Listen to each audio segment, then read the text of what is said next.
jamhuuriyadda Somaliland Axmed Maxamed Silaayo oo socdaal ku yimid magaalada London ayaa maanta marti noogu ah Bush House studio markaan ku marti qaadnay kadib ayuu madaxweynuhu halkan noogu yimid madaxweyne ku soo dhaw barnaamijka waxaan jeclaa inaan ku weydiiyo muddo dheer ayaad jabhad soo ahayd jabhadda SNM ayaad madax u ahayd kadib dowladda Somaliland baad marka qayb gashay laakiin inta badan mucaarad ayaad ahayd mucaaradkaas muddo dheer kadib aad dowladda adigu hadda madax u noqotay oo sanadkan lagu doortay marka hore waan kugu hambaleynayaa doorashadaada marka labaad waxaan jeclaa bal inaad noo sheegto dareenkaagu siduu hadda yahay bal in badan dhinac mucaaradkaad ka riixaysay hadda markaad steerinka u qabatay maxaad dareemaysaa dareenkaygu waxa weeye xilkii mas-uuliyadda saaran baan ogahay waxaanu ugu jiray oo halkan dheer u soo galnay ama ha noqoto intii dalku halkan ku jiray ama ha noqoto intii siyaasadda lagu jiray mar walba inaanu dhisno dal iyo dad horumara oo ay ka jirto xasilooni iyo deganaansho waarigooda ka jiro oo baayacamisinooda ka jirto oo horumar dhaqaale iyo horumar siyaasadeed iyo mid tacriimeed ay ka jirto waynu ognahay mantaqadaanu ku noolahay waxaanu ka warqabnay inay tahay mantaqad ay xasilooni deganaansho aad iyo aad ugu yar tahay aad baanu markaa uxusuusana ognahay annagoo jeclin mantaqadoo dhamma ee xasilooni deganaansho iyo dimuqraadiyaduba ka hirgalaan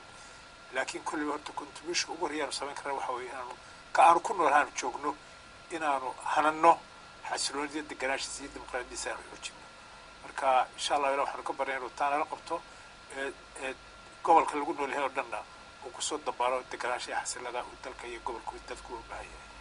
maxaad is leedahay dowladda adigu aad madaxda u tahay xisbiga ee kulmiya uu madaxda ka noqday waa tan hadda dardar cusub la soo gashay isbedello fara badan samaynaysa maxaad is leedahay dadka reer Somaliland noloshooda qofka hargeysa degan ama degan Boorama ama Burco noloshiisa maxaa iska bedeli doona ayaad is leedahay 2 sano kadib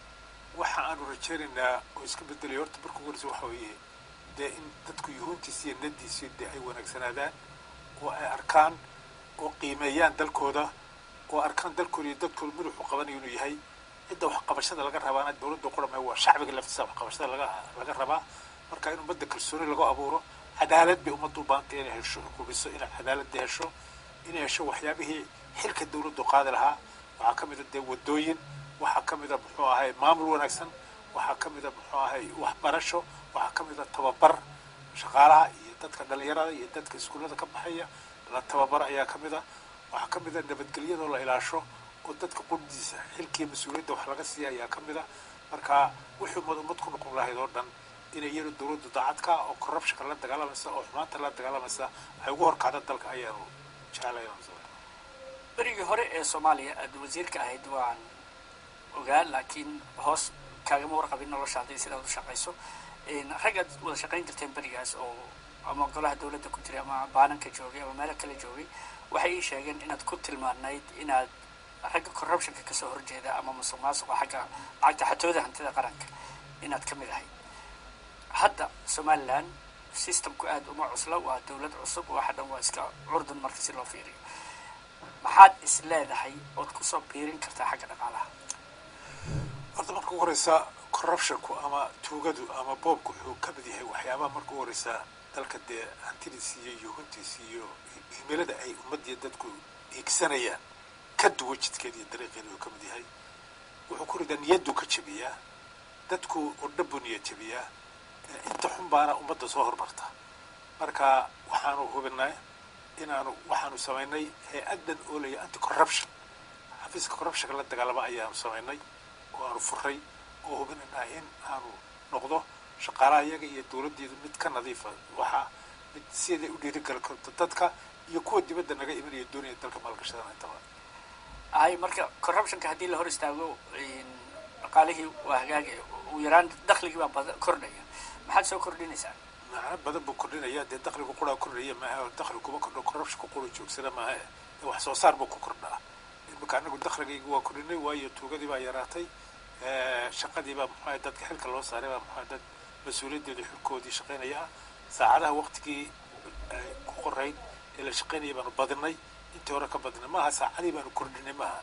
saacadaha la shaqaynaya waxaa dhowr saacadood baa walba intii hore la shaqaynayay imika waxaan ogaynay in muddo badan la fadhiyo meeshii oo waqtiga sharcigu ku qorayo dadku shaqadoodii hawshooda ay ku jiraan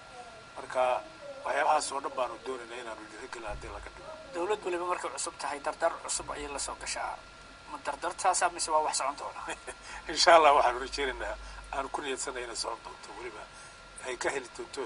dhiiranaan iyo maxaa ku kordhin doonto dadka iyo niyadda u dhisto shaqaalaha dawladda hadda xustay shaqaalaha dawladda waxaa la leeyahay oo aan siyaasad ku jirin ee shaqaale dawladeed ahaa civil servants ahaa dawladdaadu waxay shaqada uga ereysaa ama ku bedelaysaa xilalka uga qaadaysaa dadka ay ku tuhunsan tahay inay xisbigii awal talada hayn jiray udube hadda mucaaradka ah ay taageersanaayeen arrintaa maxaad ka leedahay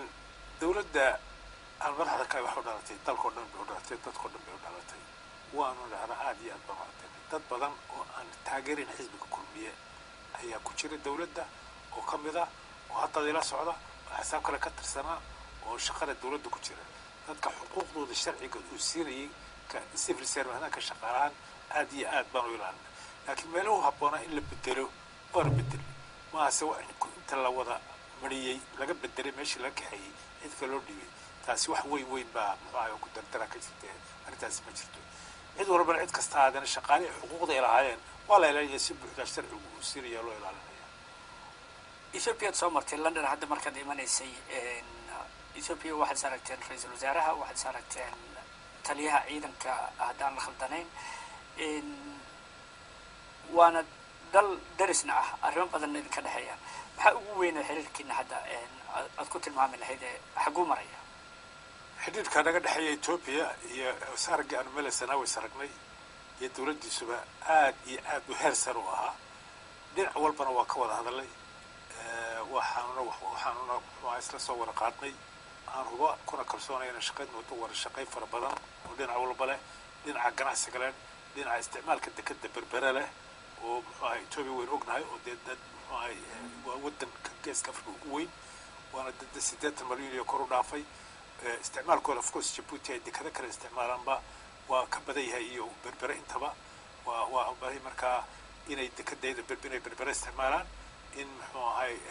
wadooyinka haddii railwayin iyo haddii wax kale yihiinba la xoojiyo oo la dhiso oo dhinaca kalena aan wada shaqaynta haddii xagga nabadgelyada tahay iyo haddii xagga ganacsiga tahay iyo haddii isdhaafsiga dhinac walba yahay inaanu ka wada shaqayn ayaanu ku heshiinay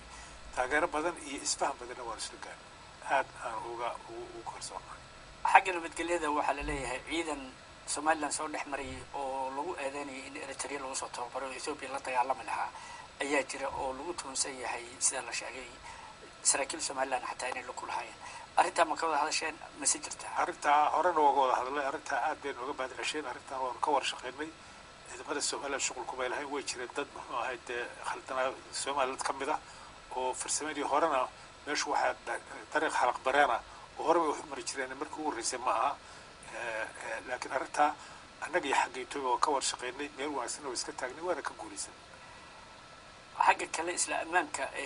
waxaa maalmadooda warar kasoo baxay nairobi sheegayeen oo jaraa'idka qaar qoreen in dad shabaab u socda oo yurub iyo meelahan ka tegay ay nairobi tagaan kadib hargeysa sii maraan kadib ay muqdisho tagaan war noocaasa ma haysaan waxse ma ka qabatee xagga kalena way ka yimaadaan laakiin waxaan ku sheegayaa annagu inaanu aad iyo aad u xoojinay siina adkeynayno ciidamadayada ilaalinaya nabadgelyada xagga nabad sugidda aad iyo aad baan u xoojinay oo ilaalinaa waan ognahay in mantaqadaa ay tahay mantaqad halaq bareena oo ay dhibaato badan ay ka timaado laakiin arrintaa waa midaan xoog weyn saaray aadna ugu soo jeedno waana muxuu ahay xilka iyo waajibka nagala gudbana si wanaagsan baan ugu qabsanay maanta waxaad ka hadashay xarunta Chatham House waxaanad sheegtay mar kale somaliland madaxtinimadeedu madax banaanadeedu inaysan ahayn wax dood ku jira ama laga noqonayo xagga gooni u yaalla laakiin haddana waxaad si ka duwan sidii looga hadli jiray inta badan madaxda somaliland uga hadli jirtay aad uga hadashay mandiqada waxyaalaha ka tahay gaar ahaan koonfurta soomaaliya maxaad u aragtaa xalka mushkiladda soomaaliya ka aloosan mushkiladda soomaaliya ka aloosan horta waa dee waa ummad dal iyo durukooda oran jirtay buuro uma dhexeeyaan webiyaal uma dhexeeyaan wax kala joojinaya ma jiraan oo muxuu ahay wixii dhibaatada halkaa ka dhacday halkana waa soo gaadhaysaa ta xagga ka timaadana xaggana waa gaadhaysaa midda ugu horreysa horta marka ugu horreysa xagga madax banaanida somaliland iyadaynu taariikhdeeda ka warqabno sida marka hore israac ku yimid waqtiyaasha ka mid ahaa oo aynu doonaynay in dadka ama soomaalidu doonaysay in wixii af soomaaliya ku hadlo dham isu yimaadaan baa jiray markii waqtigii xorriyadda la qaadanayay lixdanaadkii laga qaadanayay koonfur ahayd talyaaniga muxuu ahay xiriir la lahayd waqooyiga ingiriiska ahaa ethiopia kenya meelo badan francisco jabuuti noqotay dee waa jira waqti aynu doonaynay in soomaali dham isu wadato wixii la dhihi jiray shanta soomaaliyeed dareenkaas u bay xambaarsanayd tii israac una xambaarsanayd laakiin waynu ogno taariikhdii markii ay inoo geysay dagaalo fara badan oo aynu wadamada jaarka la gallo oo kenya la gallo oo ethiopia la gallo oo cid walba la gallo waa tii arrintii shaqa weyne waxaa dhashay heshiis ama dareen ah in cid walba halkeeda ay ku noolaato oo muxuu ahay xiriir wanaagsan iyo walaalnimo ay ka dhaxayso waa kaasoo jabuuti dee maanta waa madax bannaan waa goonidiisa cidina ka hadli mayso muxuu ahay israac iyo muxuu ahay dhibaatay kale ma jirto waa naga imika wa tagnay ethiopia waa taasoo xiriir wanaagsan baa naga wada dhexeeya soomaalida halkaa ku joogtaana waa taa dee dalkoodii iyo dadkoodii jooga dee sidoo kale soomaaliyana way noolaan kartaa way joogtaa dhibaatada in laga kor qaado caalamkana aanu kala mid noqono sidii loogu soo dambaan lahaa nabadgelyada waxaanu ka qabanno annaguna somalilandna dadkeedii maadaama ay la soo noqotay waqtigii dalka lasoo galay ay iyadoo ay xagga shacbiga ka timid ay dareenkaa la soo noqotay iyana ay sidaa ku guulaysato oo dee sidaa laisku raaco ku wada shaqeeyo waysaa doonaan soomaaliya sida hadda caalamku yaqaano oo macnaha qaramada midoobay sida ugu qoran oo kale oo ay ku jirto somaliland madax inta ah oo dhan marka la fiiriyo mas-uulka uu taageerayaasha badan oo shacabka ugu faraha badan intuu u soo baxay codsiya waa adiga